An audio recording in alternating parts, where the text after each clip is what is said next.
SP অফিসের সামনে মমতা বন্দ্যোপাধ্যায় 28 টাকার চোলাই খাওয়া পুলিশকে দাঁড় করিয়ে দিয়েছো।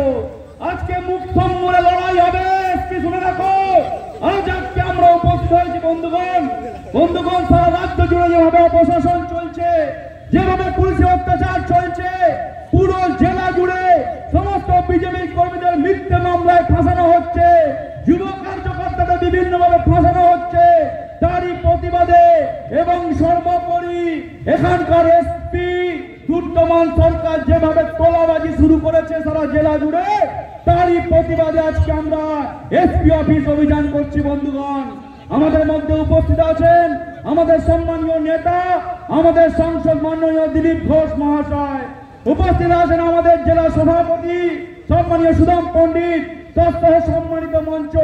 বন্ধুগণ, গত রাত থেকে পুরো জেলা জুড়ে এসপি অফিস থেকে শুরু করে সমস্ত থানায় থানায় কালকে অত্যাচার শুরু করেছে। বন্ধুগণ, পুলিশ বিভিন্ন জায়গায় কেস দিয়েছে, এখনো অব্দি আমাদের 20 জন কার্যকর্তাকে অ্যারেস্ট করা হয়েছে। কেসিআই থেকে শুরু করে দাঁতন থেকে শুরু করে এই খড়গপুর টাউন, মেদিনীপুর কোতোয়ালিতে। বন্ধুগণ, তার বিরুদ্ধে আজকে আমরা গর্জে উঠবো।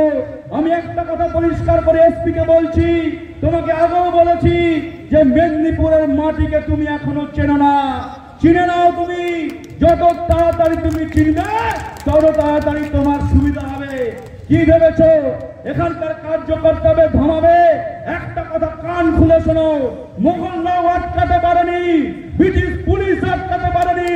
তার কারণ এটা ক্ষুদিরাম বোসের মাটি আছে, আর বর্তমানে দিলীপ ঘোষের নেতৃত্বে মেদিনীপুর চলছে।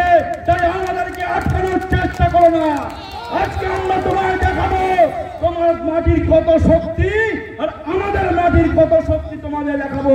সারা রাজ্যে রাজ্যে তোলাবাজি করছো, বিভিন্ন এলাকায় এলাকায় তোলাবাজি, ব্যবসায়ীদেরকে হেনস্থা করছো, কোটি কোটি টাকা দাবি আদায় করছো, আর গ্রামের সাধারণ মানুষকে সিভিক ভলেন্টিয়ার আর ভিলেজ পুলিশ দিয়ে আটকানোর চেষ্টা করছো। একটা কথা পরিষ্কার করে শোনো, 2024 সালের এপ্রিল মাসে নির্বাচন আছে, ভারতবর্ষের প্রধানমন্ত্রী মোদীজির নেতৃত্বে নির্বাচন। এখন কোন মাইয়া কাল লাল হয়নি সারা দেশে যে মোদীকে হারাবে। 400 সিট নিয়ে আমরা ক্ষমতায় আসবো। আরে বাঁচাধন এসপি, তোমাকে বলছি, তোমার গুরুকে বাঁচানোর জন্য, তোমার বাপকে বাঁচানোর জন্য পিসিমণি দিল্লি যাচ্ছে। দিল্লিতে গিয়ে কি বলছে? এখানে বড় বড় ডায়লগ দিচ্ছে, আর দিল্লিতে গিয়ে বলছে মোদি বাবা পার করেগা, কোই নেই পার করেগা। আগামী মার্চ মাসের মধ্যে অভিষেক বন্দ্যোপাধ্যায় অ্যারেস্ট হবে। আজকে আমরা কাগজে লিখে রাখুন। আজকে বিভিন্ন মিডিয়া চ্যানেলকে, পেটোয়া মিডিয়া চ্যানেলকে দিয়ে কি বলছে যে দিলীপ ঘোষকে দেখো কোথায় ডায়মন্ড হারবারে লড়ানোর জন্য। আরে আমি তোমাকে খোলা চ্যালেঞ্জ দিচ্ছি এসপি, তুমি তোমার বাবাকে বলবো অভিষেক বন্দ্যোপাধ্যায়কে যদি মায়ের যুদ্ধ থাকে মেদিনীপুর লোকসভায় লড়ে দেখাতে বলো, 4 লক্ষ ভোটে হারাবো। আমি দায়িত্ব নিয়ে বলে যাচ্ছি।